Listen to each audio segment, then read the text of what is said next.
ইমান টিকিয়ে রাখা এই পরিমাণ ভয়াবহ হবে, ইমান টিকে রাখা এই পরিমাণ ভয়াবহ হবে। কয় হাতের তালুর মধ্যে যদি জ্বলন্ত কয়লা রাখা হয়, তো জ্বলন্ত কয়লা রাখা যেরকম গিয়া কষ্টকর, এরকম ভাবে হাতে ইমান রাখাটাও কি হবে? কষ্টকর। বলেন, জ্বলন্ত একটা আঙ্গার যদি মানুষ কোথায় রাখে? হাতে রাখে। রাখা কতক্ষণ পাইবে? কতক্ষণ রাখা যাবে? রাখা যাবে বেশিক্ষণ? 2 মিনিট, 1 মিনিট, 1 সেকেন্ড রাখা সম্ভব? কষ্টিনকালে সম্ভব নয়। তো জ্বলন্ত আঙ্গার হাতের মধ্যে রাখা, জ্বলন্ত কয়লা হাতে রাখা যেই পরিমাণ কঠিন হবে, এই পরিমাণ কঠিন হবে কি ইমান রাখা। এজন্য বেশি বেশি দোয়া করতে হবে, দোয়া করতে হবে। ইয়া মুকাল্লিবাল কুলুব সাব্বিত কুলুবানা আলা দীনিক। হিজবুত তাওহীদ খুব সুন্দর নাম, মওদুদি মতবাদ খুব সুন্দর, ঠিক না? এগুলোরে তারা কি করে? যেমন চালায়। এই যে খ্রিস্টান, তাদের মিশনারি, তাদের যে কি দাওয়াতি পন্থা, যে পন্থাগুলোর মধ্যে ওলামায়ে কেরাম এরা ব্যাখ্যা করে, এরা বিভিন্ন জায়গার মধ্যে যায় অনুসন্ধান করে দেখছে যে হিজবুত তাওহীদের গোড়া হইল কি খ্রিস্টান। খ্রিস্টান থেকে তারা মদত পুষ্ট। খ্রিস্টানের সেই যে তারা কি পাইতেছে মদত পাইয়া মানুষকে হিজবুত তাওহীদ দিতেছে, বানাইতেছে। নামটা খুব সুন্দর, হিজবুত তাওহীদ। হিজবুত মানে দল, তাওহীদ মানে একাত্মবাদ, একাত্মবাদের দল মানে আল্লাহর দল। শুনতে গিয়া খুবই সুন্দর। আর এই হিজবুত তাওহীদের প্রতিষ্ঠাতা কে ছিল? প্রতিষ্ঠাতা ছিল বাইজিদ খান পন্নী। নাম কি? বাইজিদ খান পন্নী। সে 1925 সালে 11 মার্চ টাঙ্গাইল জেলার মধ্যে কি করছে? তারা সে জন্মগ্রহণ করছে। টাঙ্গাইল জেলার সদরের করটিয়া ইউনিয়নের মধ্যে, করটিয়া ইউনিয়নে সে জন্মগ্রহণ করছে। তার পড়ালেখার দৌড় কতটুকু? সে সর্বপ্রথম এসএসসি পড়ছে। কি পড়ছে বলেন? এসএসসি মানে মেট্রিক পড়ছে। এরপরে ইন্টার পাস করে মুফাদ্দিক পড়ছে। ইন্টার পাস করে ইংলিশে মুফাদ্দিক পড়ছে। এরপরে মুফাদ্দিক চিকিৎসক ছিল। বহুদিন করটিয়া ইউনিয়নের মধ্যে সে কি ছিল? মুফাদ্দিক চিকিৎসক ছিল। এরপরে একদিন সে ঘোষণা করছে 1995 সালে, কত সালে বলেন? 1995 সালে সে হিজবুত তাওহীদ নামে একটা সংগঠন সে কি করছে? বের করছে। দেখেন, যার পড়ালেখার দৌড়, যার পড়ালেখা ইন্টার পর্যন্ত, যে ছিল মুফাদ্দি ডাক্তার, সে এখন ইসলামী দল গঠন করে। বলেন না? যে ছিল কি মুফাদ্দি ডাক্তার, যে ছিল মুফাদ্দি ডাক্তার, সে কি করতেছে? আরে আল্লাহর দল হিজবুত তাওহীদ কি করতেছে? বানাইতেছে। বিভিন্ন ব্যক্তিরা এর ইসলামে যে এত ব্যাখ্যা দেয়, ভুলভাল ব্যাখ্যা, কিছু তো ইসলামিক ব্যাখ্যাও দেয়, কথা বল না, কিছু ইসলামিক ব্যাখ্যা দেয় না, তাহলে সে এগুলো কোত্থেকে পাইল? ওলামায়ে কেরাম বিভিন্নভাবে অনুসন্ধান করে দেখছে যে সে 1947 সালে একবার গেছিল ইন্ডিয়ায় কলকাতায় এক ব্যক্তি ছিল এনায়েতুল্লাহ খান মাশরিকি। কি ছিল বলেন? নাম কি? এনায়েতুল্লাহ খান মাশরিকি। সে একটা দল ছিল তাহরিকে খাকসাজ। নাম কি? তাহরিকে খাকসাজ। সে যখন এই সমস্ত ভুলভাল ব্যাখ্যা দেওয়া শুরু করছে, তখন দারুল উলুম দেওবন্দের ওলামায়ে কেরাম তার বিরুদ্ধে বিদ্রোহ করিয়া তাকে ভারত থেকে খেদায় দিছে। তাকে ভারত থেকে কি দিছে? খেদায় দিছে।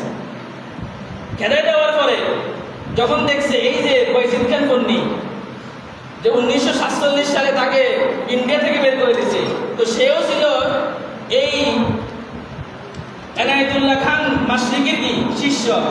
সে দেখছে ভারতে এখন আর থাকা সম্ভব না, সে চলে আসছে আবার কোথায়? বাংলাদেশ। বাংলাদেশে আসিয়া এখন ওই যে এখন যদি তাহরিকে খাকসাজ ওই সংগঠনের যদি নাম দিয়া সে যদি ওই মতামতগুলো কি করে পেশ করে, মানুষ বুঝে ফেলবে যে এটা তো আগের কি মতামত, ভ্রান্ত মতামত, ভ্রান্ত দল। সে এখন আবার নতুন করে করতেছে, মানুষ তাকে কি করবে? বাংলাদেশ থেকে বের করে দেবে।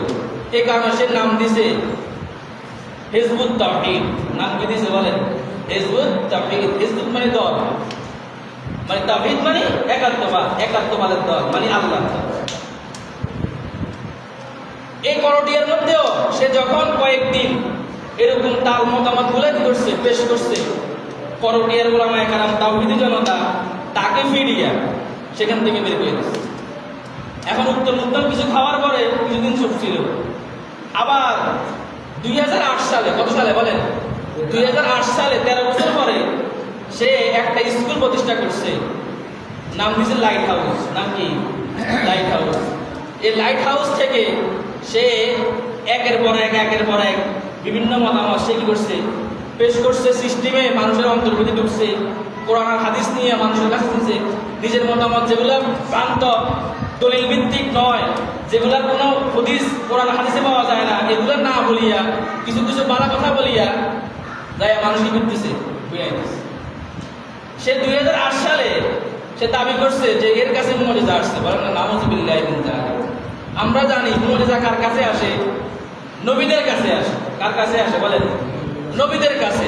আল্লাহর নবীর মুজিজা ছিল তিনি চন্দ্রকে দ্বিখণ্ডিত করেছেন, এটা তার কি মুজিজা। হযরত মূসা আলাইহিস সালামের মুজিজা ছিল লাঠি চাই দিলে সাপ হয়ে গেছে। হযরত মূসা আলাইহিস সালামের মুজিজা আরেকটা ছিল, উপকরণ নিচে হাত ঢুকাইছে তো লাইটের ব্যবস্থা হয়ে গেছে, আবার হাত ঢুকাইছে লাইট বন্ধ হয়ে গেছে। এগুলো হলো কি মুজিজা। এই বাইজিদ খান পন্নী 2008 সালে সে দাবি করতেছে তার কাছে নাকি কি আসছে? মুজিজা আসছে। কয়টা মুজিজা? 2টা মুজিজা। কি মুজিজা আসছে এটা নেই। কয় আল্লাহ তাআলা আমাকে মুজিজা দিয়া, বলেন আল্লাহ তাআলা আমাকে মুজিজা দিয়ে আমাকে ইমাম বানাইছে। কি বানাইছে? ইমাম। ইসলামের মধ্যে আমরা জানি কি বলা হয়? ইমাম বলা হয়। এমন এক মূর্খ আমাদের যারা বাঙ্গালরা সৌদি আরব যায় এরাও কয় ইমাম, আর এ মিয়া কয় কি? ইমাম। এ মিয়া কয় কি? না ইমাম। এ কয় মুসলিম। কিয়া মুসলিম নামও কি করতে পারে? উচ্চারণ করতে পারে। সে নাকি ইমাম। আসলে সে পরোক্ষভাবে, যেহেতু মুজিজা আসে কার কাছে?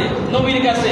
এখন যদি সে বলে আমিও নবী, তাহলে মানুষ তো খাইতে না, মানুষ কাদিয়ানির মতো কি কাফের ঘোষণা দিয়ে দিবে। কাদিয়ানের মতো কি দিবে? বল না, কাফের ঘোষণা দিয়ে দিবে।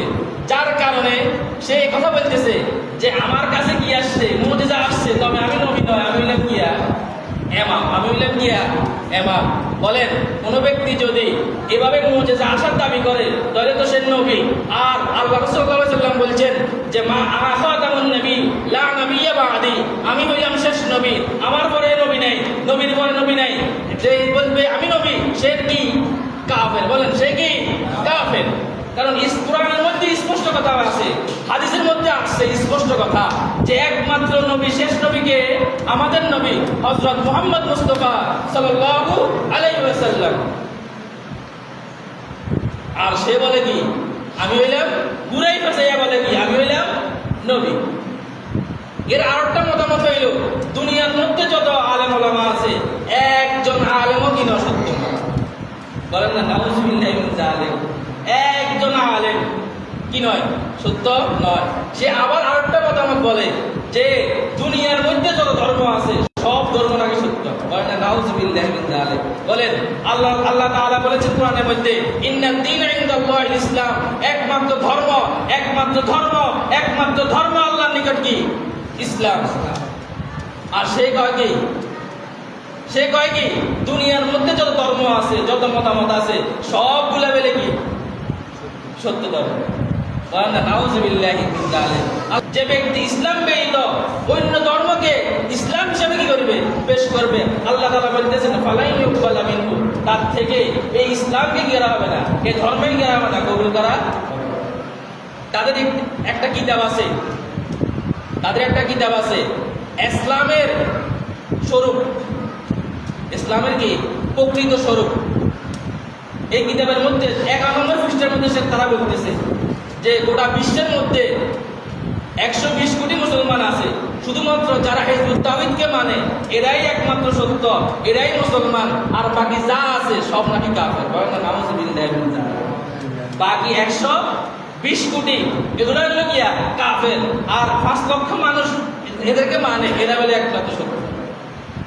কথা বুঝে আসছে? 14 নম্বর পৃষ্ঠার মধ্যে এই কিতাবে 14 নম্বর পৃষ্ঠার মধ্যে বলতেছে ইসলাম নাকি আবির্ভূত হয়েছে যুদ্ধ নিয়ে। বলেন না নাউযুবিল্লাহি মিন যালিক। আল্লাহ রাসূল নাকি সারা জীবন কি করছে? যুদ্ধ করছে। আসলে আল্লাহ রাসূলের সব যুদ্ধ কি যুদ্ধ ছিল? প্রতিরক্ষামূলক ছিল। যখন মক্কার কাফেররা তারা কি করছে? আক্রমণ করছে, আল্লাহ রাসূল সাল্লাল্লাহু আলাইহি ওয়াসাল্লাম আক্রমণকে প্রতিহত করেছে। একটাও অগ্রগামী ছিল না, অনেক ওলামায়ে মধ্যে একটাও কি ছিল না অগ্রগামী, যে আমি নিজ থেকে যাই ওকে হত্যা করবো, ওর লগে লাগবো, এরকম একটাও কি ছিল না, যুদ্ধ ছিল না। এরা কয় আল্লাহ রাসূল সাল্লাল্লাহু আলাইহি ওয়াসাল্লাম নাকি একবারে শুরু থেকে কি করছে না, যুদ্ধ নিয়ে ইসলাম নাকি আসছে। এই জন্য শুরু হেতু তাওহীদের মধ্যে এদের ব্যাগের মধ্যে হাতুড়া গা থাকতো, গিয়া হাতুড়া, এরা যুদ্ধ করে। ইসলামের পরিচয় হলো গিয়া যুদ্ধ, হাতুড়া। কথা বুঝাইছে। এরপরে যখন দেখছে জঙ্গিবাদের ভয়াবহ অবস্থা, এরা কয় না এখন এটা রাখা যাবে না, এখন তারা শুধুমাত্র কইতেছে জঙ্গিবাদের বিরুদ্ধে কইতেছে, এখন আর কোথায় ব্যাগের মধ্যে হাতুড়া রাখে। এর থেকে বড় বিষয় হইল এরা নামাজকে অস্বীকার করে। নাউযুবিল্লাহ। ফেসবুকের মধ্যে, সোশ্যাল মিডিয়ার মধ্যে একটা ভিডিও ভাইরাল হয়েছে। এরা বলে যে ব্যক্তি যুদ্ধ করে তার জন্য বলে নাকি নামাজ, যে ব্যক্তি জিহাদ করে তার জন্য বলে নামাজ, যে ব্যক্তি জিহাদ করে তার জন্য নামাজ নাই। তাই এটা সরাসরি কুরআন আর আয়াতের বিরুদ্ধে না, হাদিসের বিরুদ্ধে না। ওয়াতুজ যাকাতা আকিমুস সালাতা ওয়াতুজ যাকাতা, সত্য কথা, আল্লাহ তাআলার একদম সহি আয়াত, এই আয়াতকে সে অস্বীকার করতেছে। অথচ জিহাদের সময় জিহাদ ফরজ, আর নামাজের সময় গিয়া নামাজ ফরজ। এই ডাইরেক্ট কি করতেছে? অস্বীকার করতেছে যে নামাজ কি ফরজ নয়। যে ব্যক্তি জিহাদ করে না তার জন্য কি নয়, নামাজ ফরজ নয়। নামাজ পেলে জিহাদের ট্রেনিং, এই কামা তারা এমনি পড়ে ওই নামাজ। দেখছেন না ভিডিওর মধ্যে আল্লাহু আকবার, দেখেন নাই? আল্লাহু আকবার লাগে চলে যায়, রুকু চলে যায়, আবার সামি আল্লাহু লিমান হামিদা, মানে এই এক আজীব সুরতে তারা কি করে? নামাজ পড়ে। দেখেন, যে ব্যক্তি নামাজকে অস্বীকার করে সে স্পষ্ট কাফের। বলেন সে কি? স্পষ্ট কাফের। যে ব্যক্তি সকল ধর্মকে সত্য বলে সে স্পষ্ট কাফের। তাহলে আমরা এক কথাই বলতে পারি যে হিজবুত তাওহীদ কি? কাফের। হিজবুত তাওহীদ কি? সবাই বলেন হিজবুত তাওহীদ কি? হিজবুত তাওহীদ কি? হিজবুত তাওহীদ কি? তাহলে কাফেরের লাগে আমাদের লাগে সম্পর্ক আছে? নাই। এই জন্য আগামীকালকে মাইজদিতে বিশাল বড় সমাবেশ, তাদেরকে বাতিল ঘোষণা করার জন্য আমরা সকলেই যাওয়ার চেষ্টা করব। এটা আমাদের ইমানি তাকাজা। ইমানি কি তাকাজা?